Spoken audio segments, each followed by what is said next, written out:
Welcome to DriyahTalk. I'm the host, Driyah, and I just want to apologize to all my talkers out there. I have been MIA for a minute since my last talk episode. What was that? The beginning of 2020, honestly. So the end of 2019, the beginning of 2020 was my last episode upload, and I have not been on DriyahTalk. I have not. And I apologize, guys. I was really under the weather. Got really sick. I had the flu, actually. And working around a lot of people, they got sick, and then I got sick again. There was a lot going on. And just getting this bar together, I've just been working a lot. So I really hadn't had the opportunity to really rest as well as I needed to, in order for my immune system to be as strong as it could have been.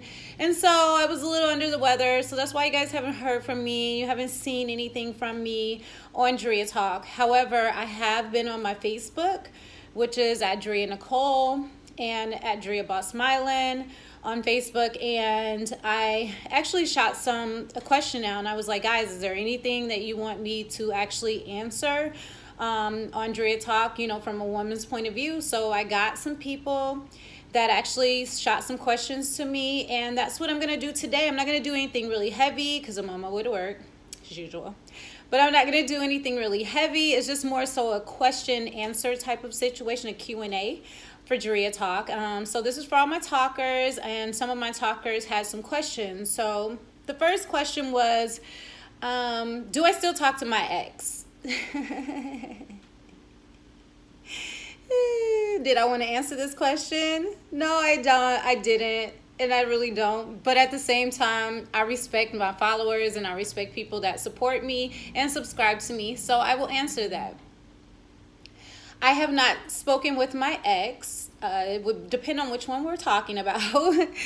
But my ex-fiance that I was engaged to for 4 years, I have spoken with him via text, and he's spoken with my kids. However, we are cordial, and we've let bygones be bygones, and we really just don't run in the same circle, so we don't have to see each other much. And you know, we spent 4 years together, and we realized it didn't work, and we're leaving it where it is. And so it's in the past, and I have no hard feelings towards him, and I don't believe he have any towards me, which he said. So there's no, you know, bad blood. So everything's cool. Everything's Gucci. So do I still talk to him? No, but I have spoken with him. So that's that. Another question is, do I approach men? I am single. I have been single for a while now. I've dated, come close to actually being in a relationship, actually come close to being married, but that's another situation. I'm not going to discuss that. But do I approach men? Typically, no. I honestly cannot say I've ever approached a man in order to try to talk to him or date him. I just wasn't raised that way. Like, the way that I was raised was like just old school, and the man knows what he wants, and he's gonna come for you, and you know what I mean? Like, he's gonna come holler at you, he's gonna come talk to you, he's gonna want to come date you, and it's up to him to court you. And that's that, you know, opening doors, you know, the whole chivalry, everything. Like, that was how I was raised. That's how I'm still being raised. My dad wouldn't want it any other way, and honestly, I wouldn't want it any other way. I don't know how to approach a guy anyway, so I mean, there was a time I was like, I'm just gonna start going to guys. I'm just gonna start approaching guys that I see that I like or whatever. It didn't happen because I'm not even bold enough to do that. One, I just don't have that demeanor in me to approach a guy, and things probably would end up a lot differently if I did approach a man, but we'll never know because I'm just not comfortable with approaching a man. I just, it just feels weird to me. It feels like something you shouldn't do as a woman, especially my caliber woman. So I don't know. Maybe I'm wrong. You guys can, you know, comment below or whatever if you feel that's a little, you know, whatever, shady or petty, or if you feel like, you know, I'm being shallow, then, let me know. It's not gonna hurt my feelings. I mean, I personally just don't have the guts to approach a man. So that was another question. This is a deep question. This says, do a man benefits come first to a woman before his happiness, or does his happiness come first and then the benefits come second? I've heard people discuss this on social media. I mean, I've seen people discuss this on social media as far as, guys don't, no one cares about a guy. All they care about is what he can bring to the table. His feelings are obsolete, and that his emotions are obsolete. Basically saying that a man is only needed and wanted as much as he can give. I totally disagree with that. I've never gotten into relationships where it was based off of what he could give me. I know there are a lot of women out there that do base their relationships off of that, and they do expect a man to be a provider solely. They expect a man to come off of, a lot of things financially for them and things like that. I've never been that woman, which is crazy because my dad raised me to where a man's supposed to take care of you. He's supposed to be the sole provider, and anything that you bring in is just merely extra. And my dad is also in his 70s, so, that's his perception of things. And honestly, I would love for a man to come in to my world and be able to be the provider, and what I bring in is extra. But the reality of the situation is that we, in this day and age, we both have to work. We both have to pull together. Me personally, I believe we both need to bring something to the table.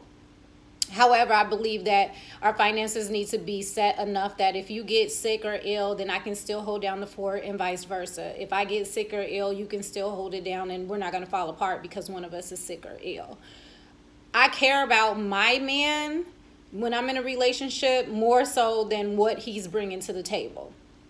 And some will say that that has been my downfall in relationships, because I have not really so much cared about the financial aspect of a man and what he could actually provide for me. Now, granted, I do eventually, I will help a man as far as getting him to a position. If he's not able to get to a certain position, I will get him to that position until he's able to honestly be in that position to help take care of me. I've been in those situations before, but I care about my man. I definitely care about his health. I care about his well-being. I care about his mental health. I care about anybody's mental health in my life. I think mental health is important. I think I've spoke about that on DriyahTalks before. So a man's happiness is definitely important to me before the benefits that come with him. Only because if he's not happy within himself, then he's not going to make me happy. And that's just ultimately the thing. If you're not happy within yourself as a person, you can't make anybody else happy. That's just impossible. You have to be happy with yourself first. You have to love yourself first before you can display any type of love, affection, and care to anybody else. So definitely, I believe a man's happiness comes before what he can provide for me. I definitely believe that. Another question, moving on to the next question. A guy asked me, why do women hurt men? And my response to that is that hurt people hurt people. So I don't even really think that it's a women hurting men thing, but because it was a man, he wanted to know. So I'll answer his question first, and then I'll go roundaboutly and just approach the question in a universal answer. But why do women hurt men? I believe that there are women that are out here that are hurt, and there are good men that come into their lives, and they have not dealt with the hurt that they've dealt with from their past relationships. So sometimes they tend to put those things onto a new relationship because they haven't dealt with that hurt that they experienced in their last prior relationships or relationship. And so a lot of times, us as women, we will go on to another relationship because we're too scared to be alone, versus just going ahead and dealing with stuff on your own and trying to like sit back and just like think things over and understand where it was that you may have been wrong on something, and where it is that they may have been wrong in something, and some things that you should no longer accept, and things that you may no longer should do in a relationship. And so that takes time. It takes time of being by yourself. That takes time of dating yourself, which I've done a lot this past year. That takes a lot of meditation, a lot of prayer, a lot of interceding with yourself. And a lot of women don't take the time to do that, and they move on to the next relationship. And the moment that that guy seems like he's possibly showing signs of something that they've dealt with in the past, then they will just snap, and they'll treat the relationship as if it was the past relationship.